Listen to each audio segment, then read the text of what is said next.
Hi friends, ശ്രീലകത്തിൻ്റെ പുതിയൊരു വീഡിയോയിലേക്ക് ഏവർക്കും സ്വാഗതം. നിങ്ങൾക്കെല്ലാവർക്കും സുഖമാണെന്ന് കരുതുന്നു. നമ്മൾ പലതരത്തിലുള്ള അച്ചാറുകൾ തയ്യാറാക്കാറുണ്ട്. ഇന്ന് നമുക്ക് തക്കാളി വെച്ചിട്ട് അച്ചാർ എങ്ങനെ തയ്യാറാക്കാമെന്ന് നോക്കാം. അച്ചാറുണ്ടാക്കാനായിട്ട് ഞാനിവിടെ 10-12 തക്കാളി കഴുകി തുടച്ച് വെച്ചിട്ടുണ്ട്. ഇത് നമുക്ക് ചെറിയ കഷ്ണങ്ങളായിട്ടൊന്ന് അരിഞ്ഞെടുക്കാം. ഇതിൽ അല്പവും ഈർപ്പം ഉണ്ടാകാൻ പാടില്ല. നന്നായിട്ട് തന്നെ തുടച്ചെടുക്കണം. ഞാനിവിടെ ഇതെല്ലാം അരിഞ്ഞ് റെഡിയാക്കി വെച്ചിട്ടുണ്ട്.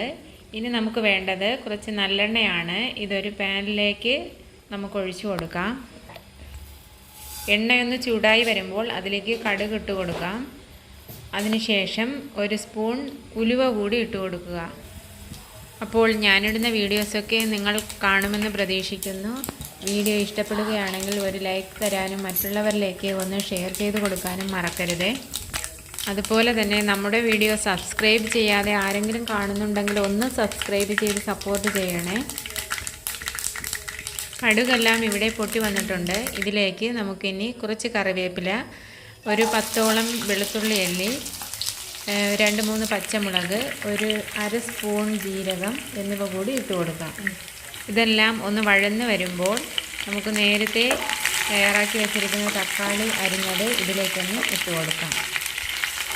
ഇതിവിടെ ഏകദേശം മൂത്ത് വന്നിട്ടുണ്ട്. ഇനി ഈ തക്കാളി ഇതിലേക്ക് ഇട്ട് കൊടുക്കാം. ഇനി നമുക്ക് വേണ്ടത് കുറച്ച് പുളിയാണ്. ഒരു നെല്ലിക്ക വലിപ്പത്തിനുള്ള പുളി ഇതിലേക്കൊന്ന് ഇട്ട് കൊടുക്കുക.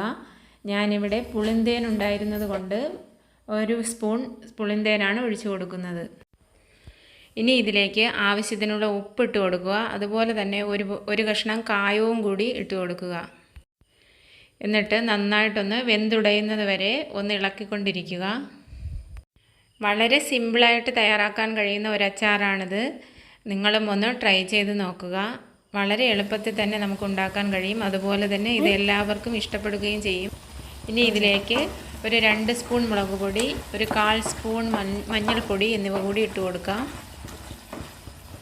ഈർപ്പമൊന്നും തട്ടാതെ വളരെ ശ്രദ്ധിച്ച് ഉണ്ടാക്കുകയാണെങ്കിൽ ഇത് കുറച്ചധികം ദിവസം നമുക്ക് സൂക്ഷിച്ച് വയ്ക്കാവുന്നതാണ്. എരിവൊക്കെ കുറച്ചധികം വേണമെന്നുള്ളവർ കുറച്ചുകൂടി മുളക് പൊടി ഇട്ട് കൊടുക്കുക. അപ്പോൾ വളരെ രുചികരമായ അച്ചാർ ഇവിടെ റെഡിയായിട്ടുണ്ട്. ഇത് ചോറിൻ്റെ കൂടെയും ബ്രേക്ക്ഫാസ്റ്റിൻ്റെ കൂടെയും എന്തിൻ്റെ കൂടെ വേണമെങ്കിലും നമുക്ക് ഇത് കഴിക്കാവുന്നതാണ്. ഇത് തണുത്തതിന് ശേഷം നമുക്കൊരു ബോട്ടിലിലേക്ക് മാറ്റി സൂക്ഷിച്ച് വയ്ക്കാവുന്നതാണ്. അപ്പോൾ നിങ്ങളുടെ അഭിപ്രായങ്ങളൊക്കെ അറിയിക്കാൻ മറക്കരുതേ. എൻ്റെ വീഡിയോ കണ്ടുകൊണ്ടിരിക്കുന്ന എല്ലാവർക്കും താങ്ക്സ്. മറ്റൊരു വീഡിയോയുമായി അടുത്ത ദിവസം കാണാം.